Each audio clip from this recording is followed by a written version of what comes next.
Vamos então, irmãos, abrir a palavra do nosso Deus no livro de Atos dos Apóstolos, capítulo 13. Vamos iniciar o estudo deste capítulo 13 de Atos dos Apóstolos. Capítulo 13, vamos ler até o versículo 12. Livro de Atos dos Apóstolos. Esse livro foi escrito pelo evangelista Lucas, o mesmo que escreveu o Evangelho de Lucas, escreveu o livro de Atos. Ele escreveu, o título já supõe Atos dos Apóstolos. Alguns comentaristas gostam de dizer Atos do Espírito Santo através dos apóstolos, como nós vamos ver aqui nessa passagem que estudaremos na noite de hoje, falando a respeito do preparo e do envio dos servos do Senhor.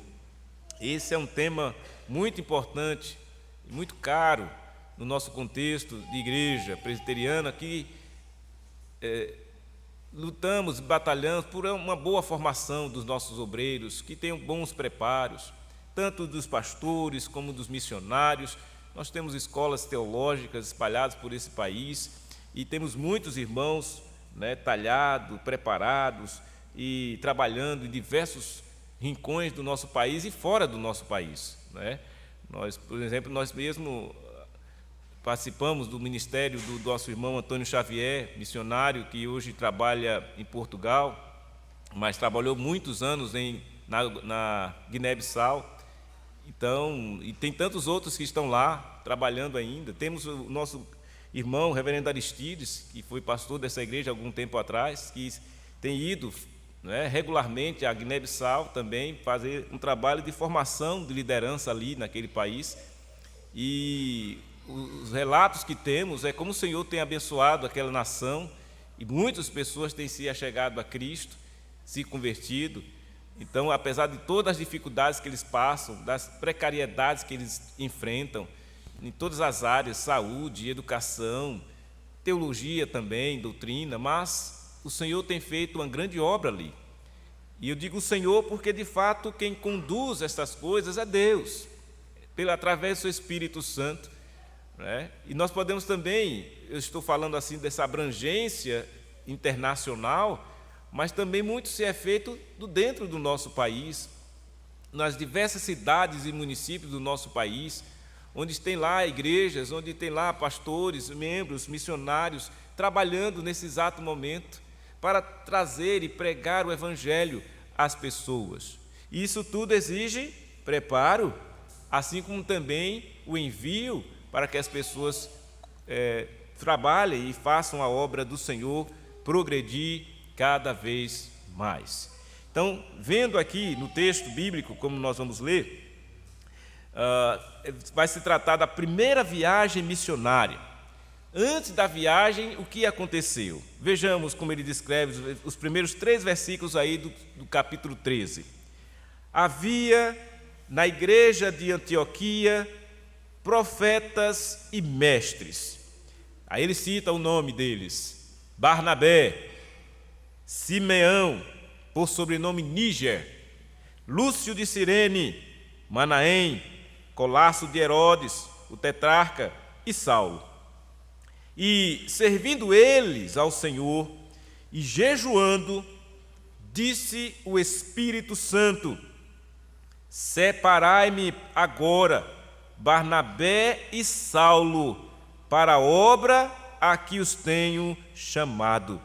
Então, jejuando e orando, e impondo sobre eles as mãos, os despediram. Percebam, meus irmãos, aqui na introdução deste capítulo, ele descreve que aquela igreja, a igreja de Antioquia, que era uma igreja já fruto do trabalho dos irmãos que saíram de Jerusalém a pregar o Evangelho, vimos que nessa cidade de Antioquia foi a primeira vez que os irmãos foram chamados de cristãos. E nessa cidade, então, havia muitos profetas e mestres, ou seja, Antioquia era uma igreja que formava a liderança, que saía de lá profetas e mestres para pregar o Evangelho. E eram homens talhados mesmo pela palavra de Deus, pelo Espírito de Deus, que trabalhavam nas suas vidas. Barnabé, Simeão, Lúcio de Cirene, Manaém. Deixa eu explicar o que significa essa expressão aí. Colasso de Herodes. Significa que Manaém tinha parentesco, era filho de criação de Herodes, o tetrarca. Ou seja, ele tinha uma linhagem real. Certamente passou informações da família real. E eles então, lá na família real, havia este homem chamado Manaém, criado ali com Herodes, que veio a ser o tetrarca. Ele comandava 4 cidades ali. E Saulo. Saulo nós já conhecemos, que depois veio ser chamado de Paulo, né? Mais à frente. Saulo é aquele mesmo, do capítulo 9. O Saulo que era perseguidor da igreja, o Saulo que respirava ameaça de morte contra os cristãos. Esse Saulo foi encontrado por Jesus. Jesus veio ao encontro dele quando ele saía de Jerusalém para Damasco, querendo matar e prender os cristãos. E foi ali, naquele momento, que Jesus, então, vai ao encontro de Saulo. Ele cai do seu cavalo, cego. Jesus fala com ele e depois o manda ir até Damasco, encontrar com Ananias. Lá Ananias vai, coloca a mão sobre ele, ele volta a enxergar. E ele diz que foi feito por Deus para ser apóstolo, foi chamado por Deus para ser apóstolo aos gentios. Então aqui começa o ministério de Saulo, que depois veio a ser o Paulo, que escreveu cartas aqui da Bíblia. Esse mesmo Paulo escreveu cartas que estão aqui, 1 e 2 Coríntios, Tessalonicenses, 1 e 2 Tessalonicenses, né? Todas essas cartas, Gálatas, Efésios, Filipenses, Colossenses, todas escritas pelo apóstolo Paulo, Romanos, então escritas por ele. Então esse homem era mestre e foi talhado pelo Senhor, pelo Espírito de Deus. Estavam ali ele e foi separado aqui, Barnabé e Saulo, para a obra que os tenho chamado. Eles haveriam de cumprir a tarefa que o Senhor Deus os chamou para tal. No entanto, eles não foram chamados aleatoriamente, nem foram chamados sem o devido preparo. Vejam bem, eles já estavam trabalhando na igreja, ensinando o Evangelho, proferindo as palavras de Deus para aquela igreja em Antioquia, mas agora chegou um momento que o Senhor havia os separado para uma missão especial. Lembrando que isso foi feito porque Deus havia já dito a ele que eles seriam os apóstolos para os gentios. Então eles teriam que continuar a obra pela qual o Senhor Deus havia chamado. Eles não eram para eles ficarem ali acomodados com a situação, já está bom aqui, está bom demais. Não, passou-se um tempo ali, foi o tempo que o Senhor Deus usou para prepará-los, mas também para que eles também preparassem muitas pessoas, e depois eles foram chamados e separados para uma obra que o Senhor os havia chamado. E veja, o texto continua, versículo 4: enviados, pois, por quem? Pelo Espírito Santo. Vejam, foi o Espírito Santo de Deus que está enviando Barnabé e Saulo, apesar de que foi através de quê? Da oração da igreja. Os irmãos estavam orando e jejuando, os irmãos impuseram as mãos sobre ele, fizeram toda aquela cerimônia ali, mas foi o Espírito Santo que o havia enviado. Isso significa dizer que através da igreja o Senhor continua a fazer a sua obra. Através da liderança da igreja, o Senhor continua a fazer a sua obra. Eles então foram enviados pelo Espírito Santo. Desceram a Seleucia e dali navegaram para Chipre. Chipre era a cidade natal de Barnabé. Lembram da canção? Era o seu nome, Barnabé, natural de Chipre. Barnabé era natural de Chipre, nasceu lá. Então, ia Barnabé voltar à sua cidade natal. Veja como Deus prepara tudo. talhado por Deus para ser agora um mestre, um profeta, um homem que ia ensinar ali, e Saulo com ele também. E ele, como tinha mais experiência, havia mais tempo na igreja, Saulo, que estava começando ali, os dois foram chamados por Deus para fazer a obra. E eles iam voltar para a sua casa, para a sua terra, para a sua parentela. E certamente lá ele era conhecido, Barnabé, conhecia também as pessoas. Então ele ia ter uma entrada facilmente, né, de chegar a eles e pregar o evangelho como o Senhor requeria deles. E Seleucia era a cidade que estava próxima a Antioquia, porque Antioquia ficava no alto, nas montanhas, e Seleucia, eles tinham que descer a Seleucia, por isso que ele diz aí o texto, desceram a Seleucia, porque a Seleucia é onde ficava a margem do rio, a margem do mar, onde eles iam navegar, e por isso está dito assim: desceram a Seleucia e dali navegaram para Chipre. Chegados lá a Salamina, o que eles fizeram? Não perderam tempo. Não ficaram lá preocupados com uma coisa ou outra. Como é que vai ser? Não. Chegaram lá e já fizeram o quê? Anunciavam a palavra de Deus nas sinagogas judaicas. Já chegaram trabalhando. Vamos lá, chegou de viagem, desceu do barco lá, do navio, e já foram para as sinagogas pregar a palavra de Deus, anunciar a palavra de Deus, e tinham também João como auxiliar. Então vejam que esses servos de Deus foram preparados e foram enviados pelo próprio Deus, através do seu Espírito Santo, e o Senhor nunca deixou eles sozinhos. Mesmo chegando Barnabé e Saulo ali, o João também estava auxiliando eles.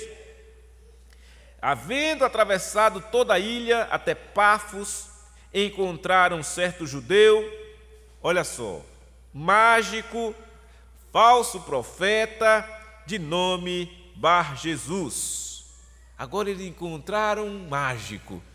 O mágico era um falso profeta, porque o mágico ele ilude as pessoas. O mágico utiliza de ilusionismo. Era uma prática que até hoje é pouco, mas existe ainda, né? Os ilusionistas são os mágicos. Eles fazem coisas que as pessoas ficam admiradas com aquilo, mas aquilo é um engodo, é um engano.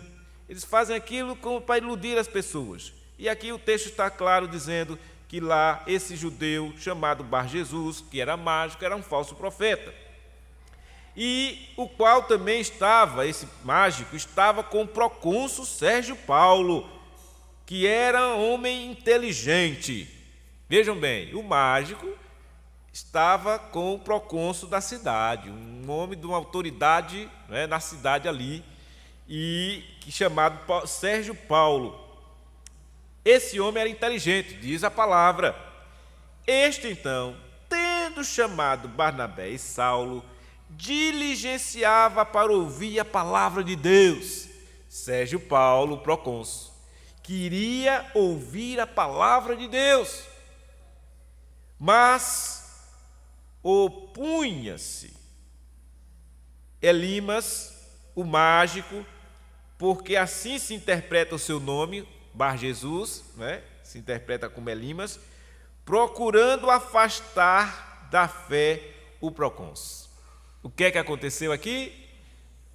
Na primeira abordagem de Paulo, Barnabé e Saulo a uma autoridade lá da cidade, houve logo a oposição. Um homem se levantou, um falso profeta, não queria que o procônsul chegasse à fé. Ele estava procurando de toda forma, de todo jeito, afastar da fé o procônsul. Vejam, queria impedir a salvação daquele homem. O Elimas, o mágico, queria impedir a obra do Senhor na vida daquele procônsul. Será que ele conseguiu? Vamos ver. Todavia, Saulo, também chamado Paulo, agora sim, pela primeira vez, né? Saulo chamado Paulo, cheio do Espírito Santo, fixando nele os olhos, disse. Aí Paulo olhou para aquele homem, fixando bem os olhos para ele, e disse assim: ó filho do diabo, cheio de todo engano, e de toda malícia, inimigo de toda a justiça, não cessarás de perverter os retos caminhos do Senhor. Paulo foi incisivo, não teve medo daquele homem, não ficou lá se tremendo, com vergonha, não, com toda a autoridade. Por isso a importância do preparo daqueles que são enviados. Paulo, com toda cheio do Espírito, foi o Espírito que enviou, não foi A, B ou C, não foi fulano de tal, foi o Espírito. Então ele com toda a autoridade disse isto para aquele homem: você, Elimas, é um filho do diabo. Por quê? Porque você está tentando perverter, impedir a obra de Deus, os retos caminhos do Senhor. Como Elimas, muitos agem hoje, tentam perverter o caminho do Senhor. Quantas vezes você vai pregar o Evangelho para alguém que está ali, até mesmo desejoso de ouvir, e sempre tem alguém que vem para lhe atrapalhar. Sempre chega alguém perto de você, fulana, querendo distrair, querendo tirar a sua atenção. É preciso estar atento e firme para fazer assim como Paulo, manter a foco naquilo que você foi mandado fazer, pregar a palavra, não dar vez para essas pessoas que são filhas do diabo, que querem muitas vezes impedir a obra do Senhor.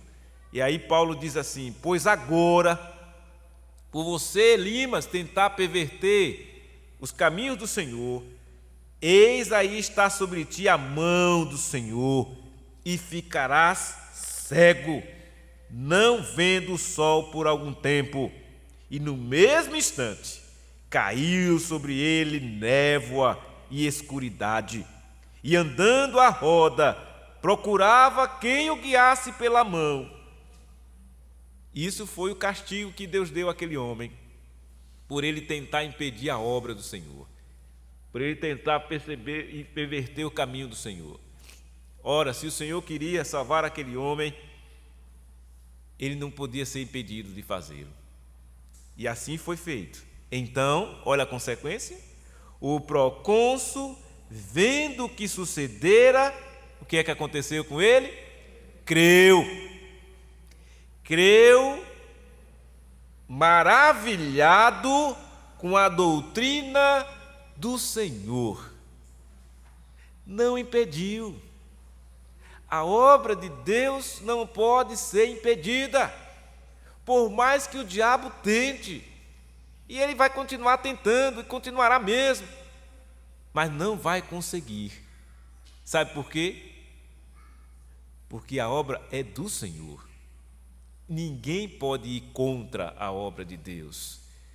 E aqui está descrito claramente: houve uma tentativa. Sempre haverá essas tentativas de impedir a obra, mas não vai conseguir.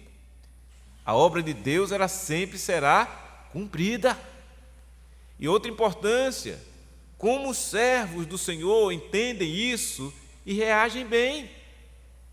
Como o servo do Senhor faz com que não se deixe levar pela essa condição que o diabo muitas vezes tenta impedir, atrapalhar a obra que é de Deus. Não pode. O servo do Senhor tem que estar assim, antenado, focado.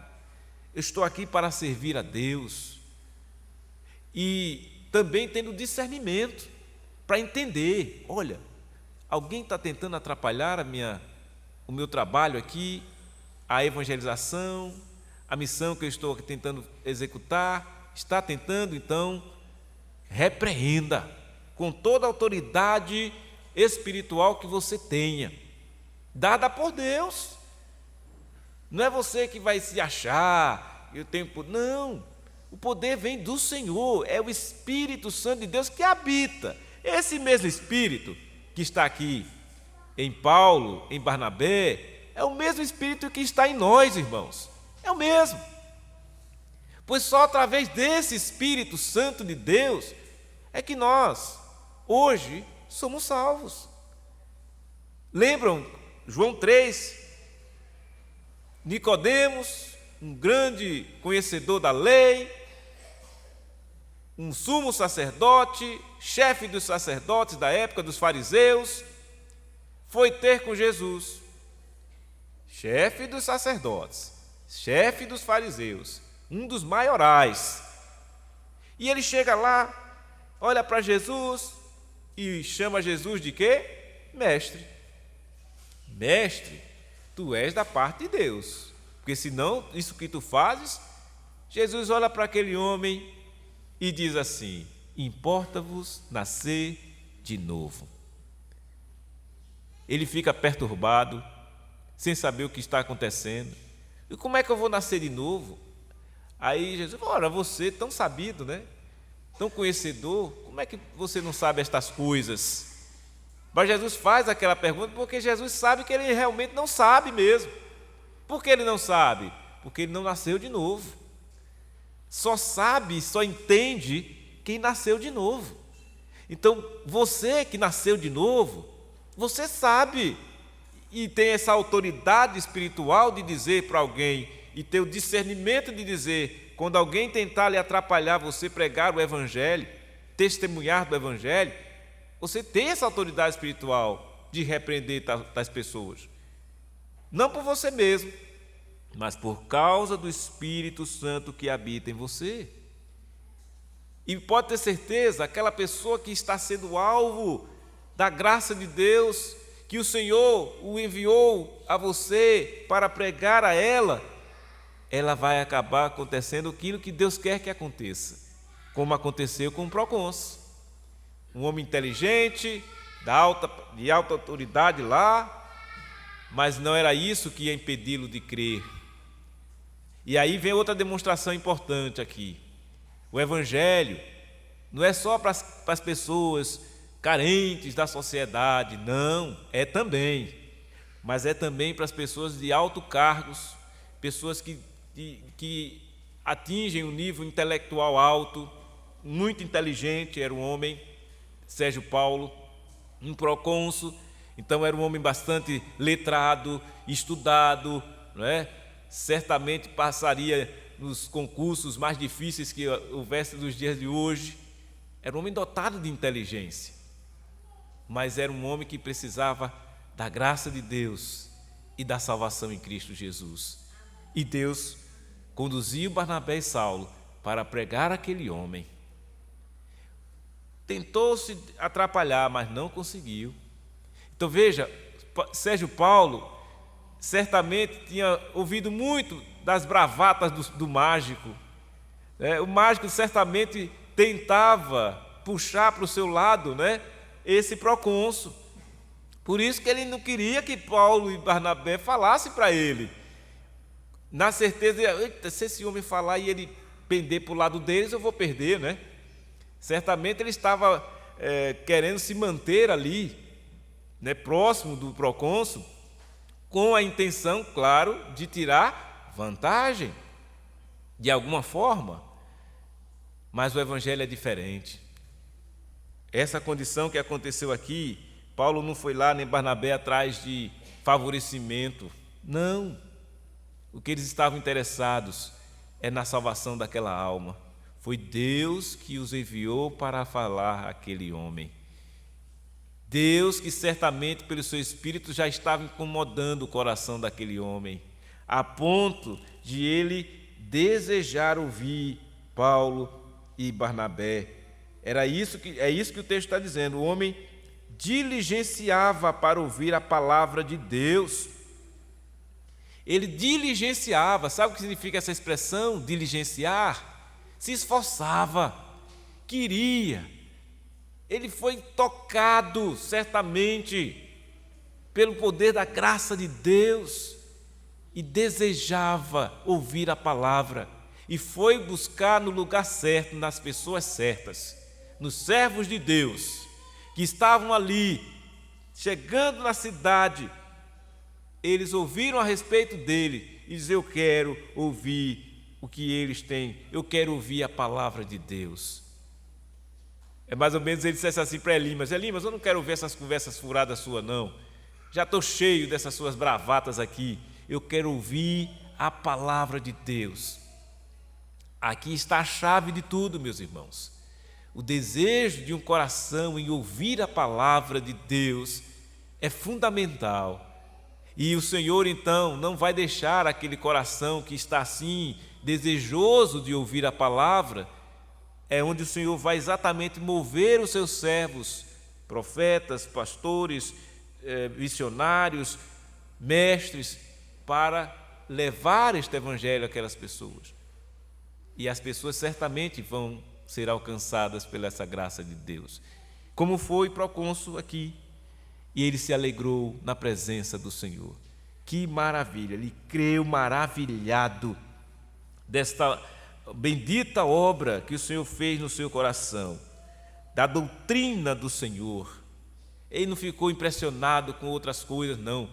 Foi a doutrina do Senhor que causou nele uma maravilha em seu coração. E é isso mesmo que importa, irmãos. O que importa para nós é a boa doutrina do Senhor. O que significa isso? O puro evangelho, a palavra de Deus. É isso que interessa. Doutrina do Senhor é a palavra de Deus. E a palavra de Deus é o que é importante para que a pessoa creia. Romanos 10:17 nos diz isso. A fé vem pela pregação, e a pregação pela palavra de Cristo. Não pode ser diferente. Não foi lá naquele tempo e não é diferente hoje. Continua sendo da mesma forma. Vocês precisam, quem precisar ainda desta fé, precisa exatamente ouvir a pregação dessa palavra. Quem já tem essa fé, alimenta-se pela pregação dessa palavra. E assim é que a igreja vai crescendo e desenvolvendo a cada dia. Homens e mulheres são levantados ano após ano, missionárias, pastores, profetas, no tempo daqui do Antigo, do Novo Testamento. Hoje o profeta é o pastor mesmo, que profere a palavra de Deus, que prega a palavra de Deus. Os seminários são chamados casas de profetas, porque o profeta é o proferir a palavra. Não é o profeta naquele sentido, naquele tempo, que recebia a revelação, né, de Deus e pregava diretamente. Mas hoje a gente já recebeu essa revelação de Deus. Então, quando nós pregamos a revelação de Deus, que é a palavra dele, estamos sim profetizando. E diz a palavra de Deus que nos fim dos tempos que já estamos vivendo, todas as coisas que estão descritas já estão acontecendo. Então não é novidade, não é uma coisa que alguém vem diferente, olha, agora eu vou dizer aqui, agora que vai acontecer. Não, já está dito. O que vai acontecer já está dito. Só para vocês terem uma ideia disso que eu estou dizendo e afirmando, o livro de Apocalipse, que é o último livro da Bíblia, que tem como título Revelação, o nome Apocalipse significa revelação, nos seus primeiros versículos diz assim, olha, revelação de Jesus Cristo, que Deus lhe deu para mostrar aos seus servos as coisas que em breve devem acontecer e que ele, enviando por intermédio do seu anjo, notificou ao seu servo João. Está vendo? É a revelação de Jesus Cristo. Já está dita, Deus lhe deu para mostrar aos seus servos. Quem são os seus servos? Nós aqui estamos como servos de Deus, as coisas que em breve devem acontecer. Então já está dito, já está revelado. O que é que temos que fazer então? Crer. E ao crer, viver por este evangelho.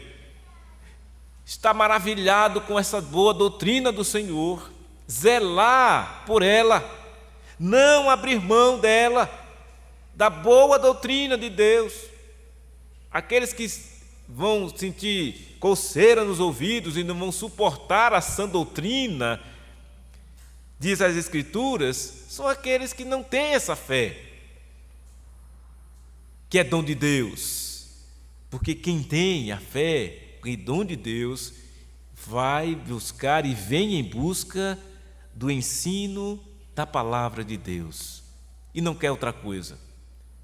E se porventura ficarem fazendo ginástica para ver, para entreter a pessoa, se aquela pessoa for uma ovelha de Cristo, ela vai estranhar isso. As ovelhas de Cristo, como o próprio Jesus disse, só ouvem a sua voz. A voz de Cristo está aqui em nossas mãos, é a sua palavra. Quando pregada, é a voz de Cristo que está sendo pregada. Em modo que a ovelha ouve e se alimenta.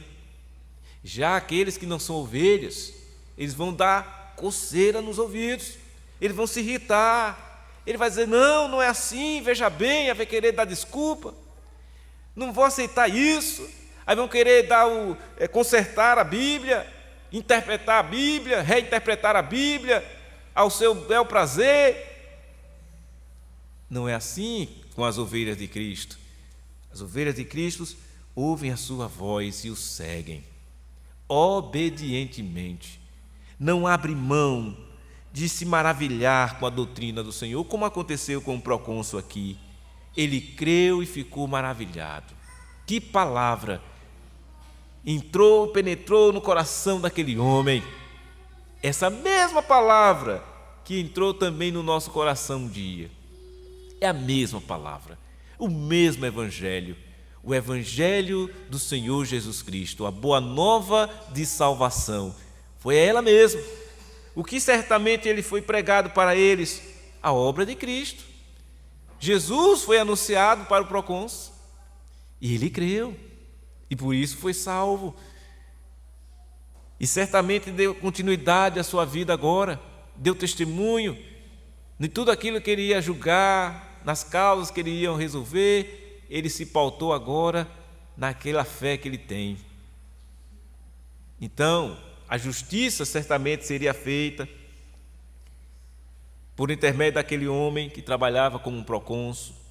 Ele ia administrar bem a cidade ali, o seu departamento que ele era responsável. E tudo por quê? Moldado pelo Evangelho, pela palavra de Deus que ele creu. E isso lhes trouxe vida e vida em abundância. Isso lhe trouxe alegria no viver. Eu quero ouvir a boa palavra. Aí vêm os inimigos e tentam atrapalhar, mas não conseguem. E isso que nos dá um consolo aqui e um ânimo também, viu? Nos dá um ânimo essa situação aqui. De que sentido? Se porventura você for pregar o evangelho para alguém e houver uma tentativa, que pode haver, de inimigos tentando atrapalhar, não desanime. Continue, persevere. Porque Deus pode exatamente estar querendo você para fazer esta obra ali naquele lugar que você está inserido, naquele contexto que você está inserido. Mas para tal, o que é que você e eu precisamos ter? Estar preparados em todo o tempo. Por isso aí vai uma aplicação importante aqui para toda a igreja. Não deixe de viver lendo e aprendendo a palavra de Deus, porque na ocasião que precisar, você vai estar ali, com a palavra em sua mente e em seu coração. É isso que é importante. Não fique divagando, distraído com as coisas, não. Cultivem a sua vida espiritual, devocional, porque quando você precisar, você vai estar cheio. O cheio do Espírito é estar cheio da palavra. Se encha da palavra e você vai perceber que você não vai ter dificuldade alguma, como Saulo ou Paulo não tinha, Barnabé não tinha, e tantos outros servos de Deus nunca tiveram dificuldade alguma. Quando chegar um momento e for preciso você falar do Evangelho, daquilo que você crê, daquilo que você vive, daí a importância de estar assim preparado, porque quando Deus lhe enviar para falar o Evangelho a um colega de trabalho, a uma pessoa que de repente você nem espera, mas vem a ser você, porque sabe que você é crente, vê o seu procedimento e ele é despertado pelo Senhor e de repente aparece para você. E você não pode estar despreparado, você tem que estar cheio da palavra, cheio do Espírito, e entender olha, se o Senhor mandou essa pessoa até a mim, é porque eu tenho essa responsabilidade agora de pregar o Evangelho para ela. E abre a sua boca e fale de Jesus, fale do Evangelho, e você vai perceber Deus fazendo a obra no coração daquela alma, daquela pessoa. E aquela alma vai sendo animada, vai sendo consolada, vai sendo transformada. E aí os dois, tanto você que vai pregar para ele, quanto ele que vai receber o Evangelho, vão glorificar a Deus. E ambos ficarão maravilhados e perceberão: olha como o Senhor tem agido, porque Deus continua agindo. Apesar da incredulidade dos homens, apesar da dureza dos corações, apesar das dificuldades que hoje são nos apresentadas de todo tipo, a correria, o dia a dia, a tecnologia, isso, aquilo, outro, mas nada disso pode nos impedir de testemunhar deste Evangelho. Nada disso pode nos atrapalhar, nem nos distrair. Temos que ter esse cuidado, irmãos, de nos despertar para isso. Não se deixar levar pela distração, mas sempre estar atento. Oro, eu busco a Deus, eu faço minha devoção, eu estou na igreja, estou orando, estou comungando, estou prestando culto, estou me preparando a cada dia, para que no dia que precisar, nós vamos dar o nosso testemunho. Veja como foi que Pedro, quando descreve a sua carta, deixa eu ver se foi 1ª, 2ª Pedro, quando ele descreve, na 1 Pedro mesmo, capítulo 2. Veja, para que foi que nós fomos feitos, conforme diz aqui: vós, porém, sois raça eleita, sacerdócio real, nação santa, povo de propriedade exclusiva de Deus. Agora vem o objetivo disso, a fim de, esse é o propósito, você foi feito raça eleita, sacerdócio real, nação santa, povo de propriedade exclusiva de Deus, a fim de proclamardes as virtudes daquele que vos chamou das trevas para a sua maravilhosa luz. Esse deve ser o nosso objetivo de vida. Eu fui chamado por Deus das trevas, eu estava perdido e fui achado.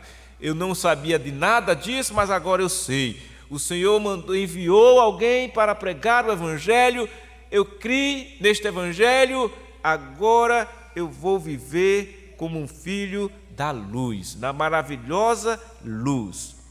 E aí ele ainda detalha mais ainda, diz assim: vós, sim, vós, que antes não erais povo. Você não era povo, eu não era povo, porque estávamos longe do Senhor.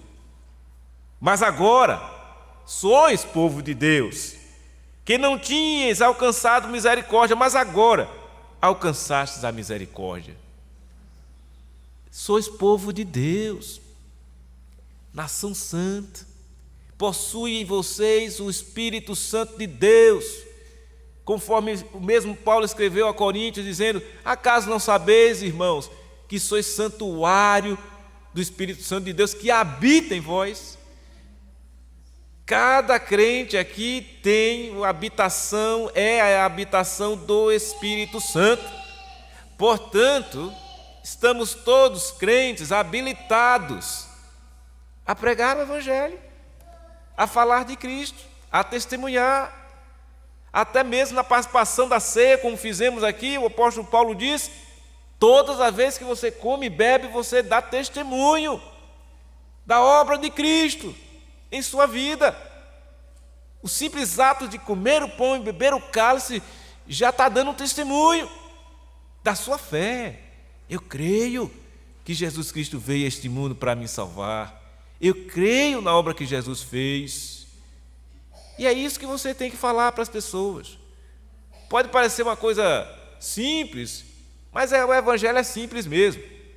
No entanto, é o que há de mais sagrado e profundo e de mais precioso. É quando uma alma que está nas trevas começa a ver na luz. Quando uma alma que estava perdida e é achada. E diz a palavra de Deus que a maior alegria no céu por um pecador que se arrepende. Os anjos pulam de alegria ao ver alguém que estava perdido e é salvo pela graça. Essa mesma alegria que você certamente sentiu um dia. Naquele dia você estava talvez perdido, sem saber o rumo da sua vida. De repente você vai e ouve alguém a pregar o Evangelho.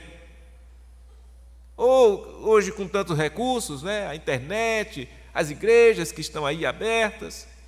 E aí você ouve a palavra de Deus por alguém que preparado estava, servo do Senhor, levantou-se para pregar a palavra de Deus, e os corações que o Senhor vai aguçando para ouvir a palavra, chega até ele. E essa é uma forma maravilhosa da ação de Deus. Ele vai conduzindo o seu povo, de modo que as ovelhas do Senhor jamais se perecerão, como o próprio Jesus já garantiu. Não vai se perder não, porque é do Senhor. Olha, aquele homem, Sérgio Paulo, procônsul, era do Senhor. O Senhor desperta nele o desejo de ouvir a palavra. Começa a haver uma preocupação, uma orquestração do inimigo para impedir, mas não consegue. O servo do Senhor, Paulo, estava ali, repreende aquele inimigo que estava a serviço do diabo, aquele filho do diabo lá, o Elimas, mas vai e prega a palavra para o procônsul. Deus havia enviado. Paulo não fica temeroso, com medo, vergonha, não. A ousadia de Paulo era uma ousadia santa, espiritual. Essa mesma ousadia nós devemos ter, irmãos. Cada um de nós podemos, sim. Mesmo você dizer assim, mas pastor, eu sou uma pessoa muito vergonhosa, eu não sei nem me expressar. Nem precisa muita coisa. É só você falar daquilo que está no seu coração, da boa e sagrada doutrina que você conhece. Você tem uma escritura nas mãos. Nós hoje temos muitas facilidades, temos estudos prontos, material suficiente, mini bíblias, né? Folhetos, bíblias, tantas coisas que temos à disposição. Use, abuse, pode ficar à vontade, use mesmo, pregue a palavra, leve a palavra. Um dia desses eu encontrei uma irmã conhecida nossa lá de Aracaju. Ela disse, olha pastor, teve uma época aí, hoje ela está bem idosa, né? Mas ela disse, olha, eu saí, eu teve um ano que eu consegui distribuir 5.000 folhetos aqui na cidade. Saía de rua em rua, entregando. Ela semeou o Evangelho.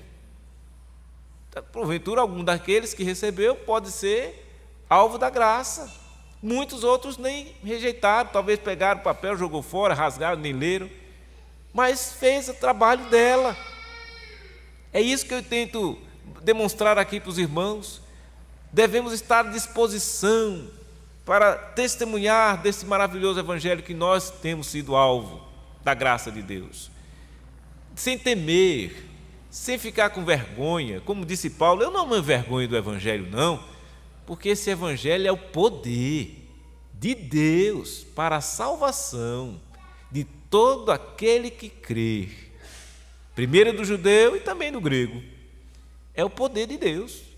Porventura teríamos nós vergonha desse poder? Jamais. Paulo não teve, nós jamais devemos ter, mas devemos estar animados e possuídos de temor diante de Deus e dizer, Senhor, dá-me a oportunidade de eu pregar o Evangelho. Ore assim, peça a Deus que demonstre a você a capacidade de comunicar este Evangelho para pessoas que muitas vezes estão próximas de você, mas estão nas trevas, estão iludidas, estão sendo iludidas pelos mágicos desse mundo, que iludem as pessoas, pelos falsos profetas que estão aí cheio no mundo, anticristos que tem muitos aí no mundo, mas o Evangelho está aqui também. A palavra do Senhor está aqui em nossas mãos para pregar este Evangelho, para que assim a igreja do Senhor continue crescendo e multiplicando e desenvolvendo, porque é a vontade de Deus.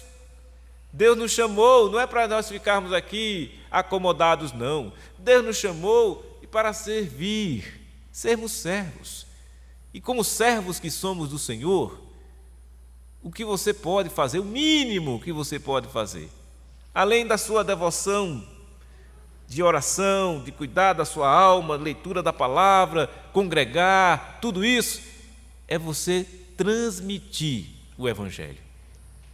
E a transmissão do Evangelho, ela se dá, não é só falando não, viu?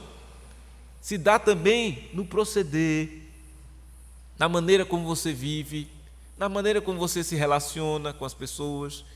Quantas vezes as pessoas identificam, um crente pela forma como ele age? A pessoa nem fala nada, mas olha para a pessoa e diz: fulano é crente, olha, essa pessoa tem algo diferente nele. Quantas vezes isso aconteceu? E acontece. Porque é importante, irmãos, que talhemos sim a nossa vida pelo Evangelho, e que Deus, pela sua graça, infinita graça e misericórdia, nos ajude a cumprir a missão pela qual Ele tem nos dado. Todos nós aqui temos uma missão, pode ter certeza disso. Pode não ser uma missão de sair daqui para outro lugar, e pode ser também, mas pode ser aquela missão de você pregar o Evangelho para os de sua própria casa, que é difícil.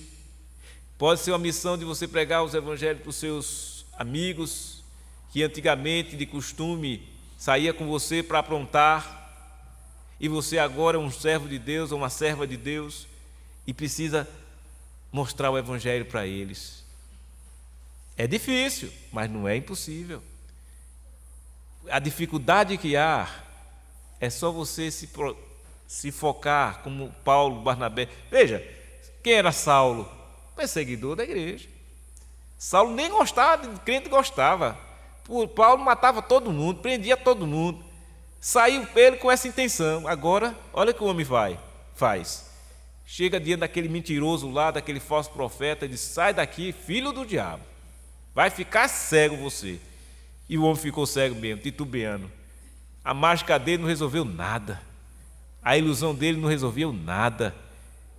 Pagou lá com as suas vistas, perdeu a visão. Mas o procônsul foi alcançado pela graça, porque estava no seu coração o desejo de ouvir a palavra de Deus. E o Senhor então concedeu esse desejo. Foi lá e ele ouviu a palavra de Deus. Resultado disso, ele creu. Se creu, foi salvo. E passou agora a viver como um salvo. Testemunhar certamente do Senhor, no seu trabalho, na sua família, na sociedade daquele tempo. Tão difícil que era. Não pensem vocês que era simples e fácil, não, era difícil. Vocês acham por que Nicodemos foi ter com Jesus à noite? Muito difícil, com vergonha.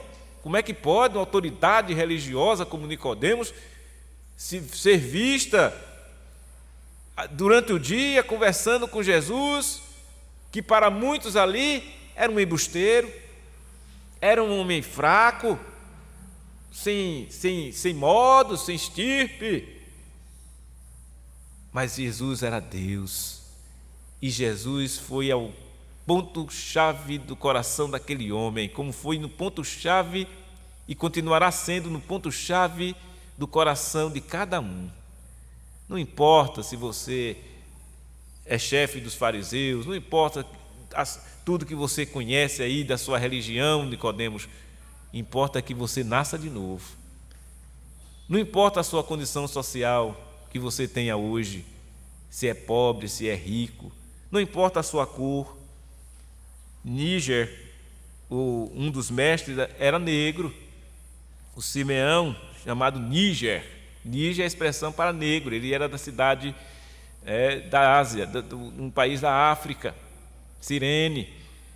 Então, Deus salva homens e mulheres de todo tipo, de toda cor, de toda raça, de toda a condição social, de toda a condição intelectual. Então não tem essa, não, eu estou num nível muito alto, de conhecimento, eu não preciso dessas coisas aí que os crentes ficam falando. Não tem isso.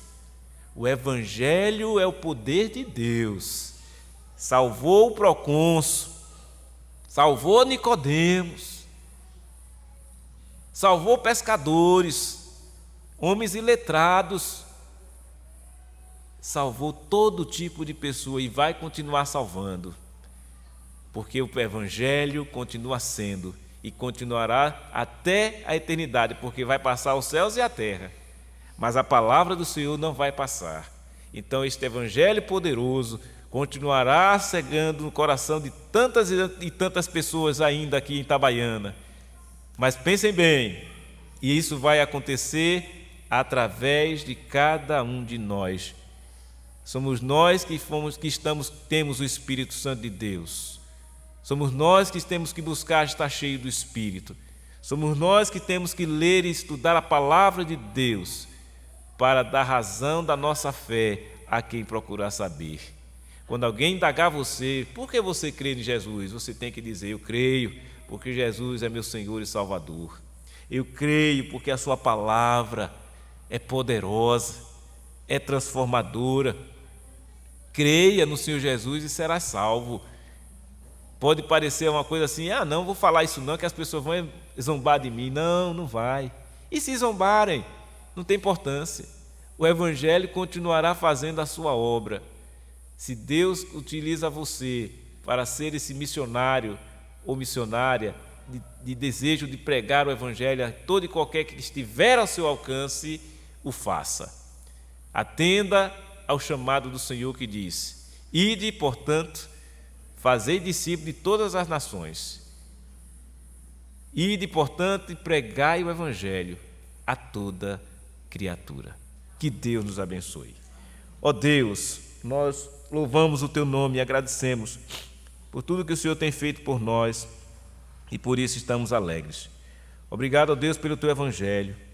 Que o Senhor nos conceda sempre da graça operosa em nossos corações para continuar espalhando este Evangelho onde quer que nós andemos, na nossa cidade, no nosso país, no nosso estado, onde quer que vá, levemos a palavra do Senhor, testemunhamos dela, para que assim, ó Deus, o Senhor continue a fazer a obra através de nós e em nós.